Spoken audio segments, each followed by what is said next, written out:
مسیح یسوع میں آپ سب کی خدمت میں پاسٹر جاوید جارج کا سلام پہنچے۔ آج جس مضمون کے ساتھ آپ کی خدمت میں حاضر ہوں وہ ہے اوریم تمیم۔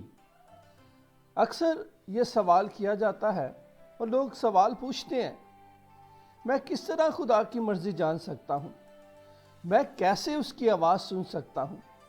میں خدا سے ملنا چاہتا ہوں، میں اس سے رابطہ کرنا چاہتا ہوں۔ تو میرے عزیزو، ضرور ہے کہ پہلے یہ جانا جائے کہ خدا کہاں ہے، خدا کہاں رہتا ہے۔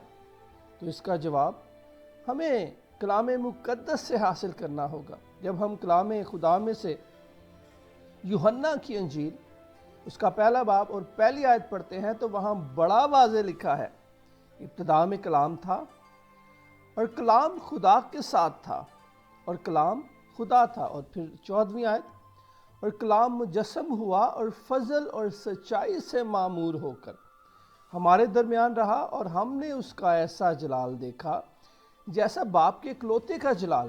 آمین۔ اب اس آیت کو جب ہم پڑھتے ہیں تو بڑا واضح طور پر ہمیں نظر آتا ہے کہ خدا اپنے کلام کے اندر ہے، وہ اپنے کلام کے اندر رہتا ہے اور وہ اپنے کلام کے اندر ہمیں مل سکتا ہے۔ اور ان آیات کی روشنی میں ایک ہی جواب ہے، اور وہ ہے خدا کا کلام، اور خدا کی مرضی خدا کے کلام میں ہے۔ خدا کا کلام خدا کی آواز ہے، اور خدا کا کلام خدا کا نام ہے۔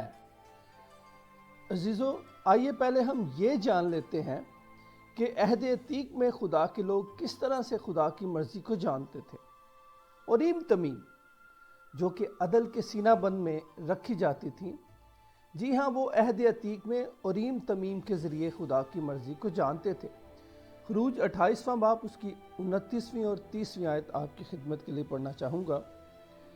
اور ہارون اسرائیل کے بیٹوں کے نام عدل کے سینہ بند پر اپنے سینہ پر پاک مقام میں داخل ہونے کے وقت خداوند کے روبرو لگائے رہے، تاکہ ہمیشہ ان کی یادگاری ہوا کرے۔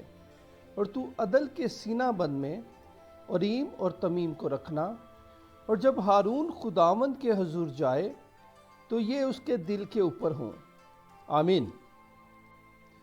عہد عتیق میں بنی اسرائیل کے پاس کسی پیغام کو جاننے کے لیے 3 طریقے ہوتے تھے۔ پہلا شریعت، دوسرا نبی یعنی غیب بین، اور تیسرا اوریم تمیم۔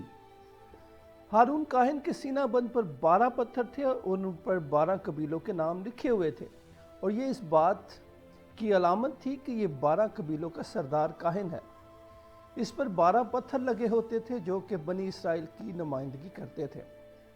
اوریم تمیم یہ سینہ بند سے منسلک تھے اور انہیں خداوند سے رہنمائی حاصل کرنے کے لیے استعمال کیا جاتا تھا۔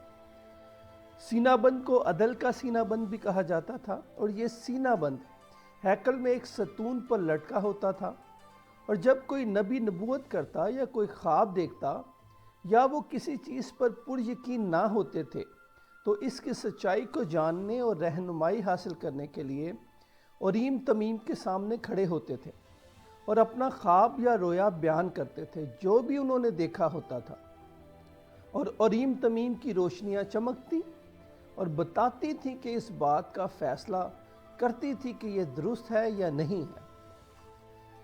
میرے عزیزوں، اوریم تمیم جس کے ممکنہ طور پر معنی یہ ہیں، اوریم یعنی روشنیاں اور تمیم کمالات یا کامل، تو اس کا ہم ترجمہ یوں کر سکتے ہیں کہ کامل روشنیاں یا کامل نور۔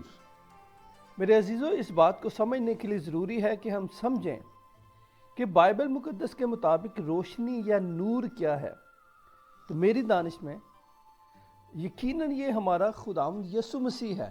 جب ہم یوحنا کی انجیل اس کا 8واں باب اور اس کی 12ویں آیت میں پڑھتے ہیں تو یسوع نے بڑے واضح طور پر اس بات کا دعویٰ کیا کہ وہ ہمارا اوریم ہے۔ آئیے سے پڑھتے ہیں۔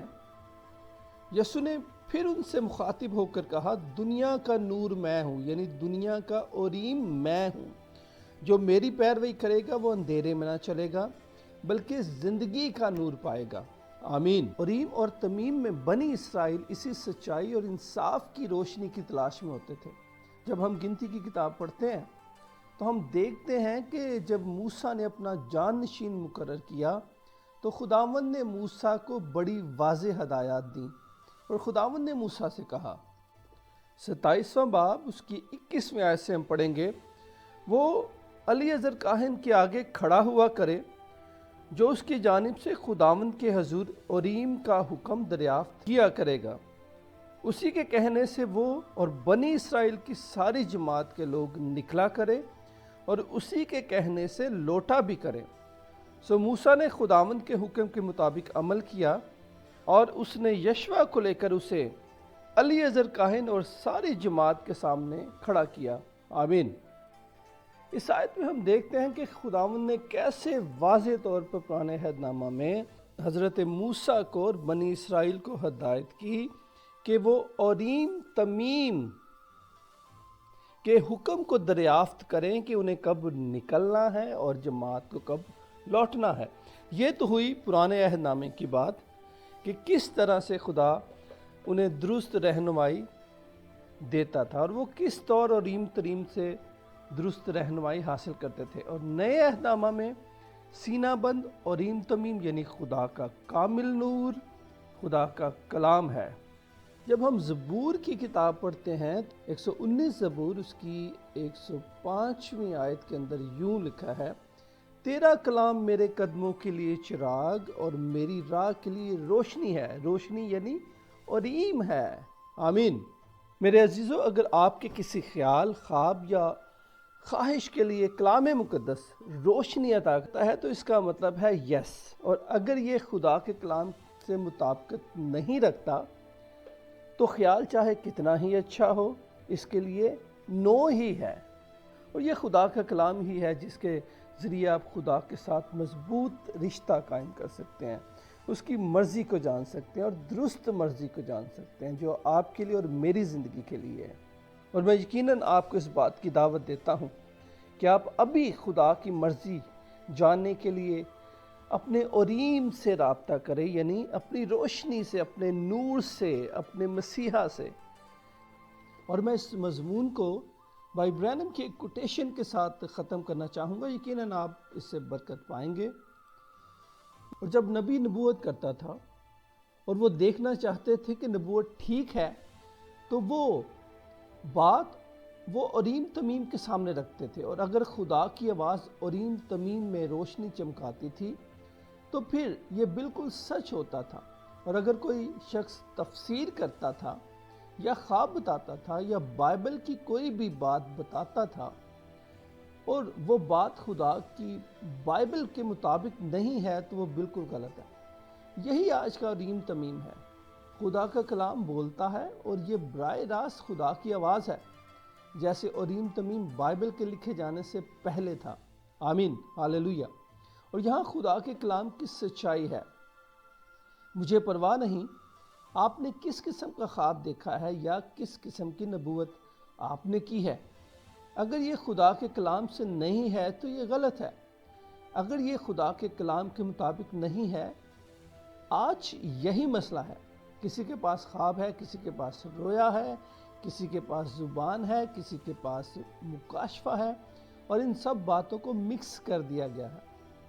آپ نے تنظیموں کو حاصل کر لیا ہے اور سب کچھ توڑ پھوڑ دیا ہے۔ آپ کو اسے واپس حتمی بنیاد پر لانا ہے جو کہ خدا کا کلام ہے، اور یہ درست ہے، اور کلیسیائیں اسی پر قائم ہوئی ہیں۔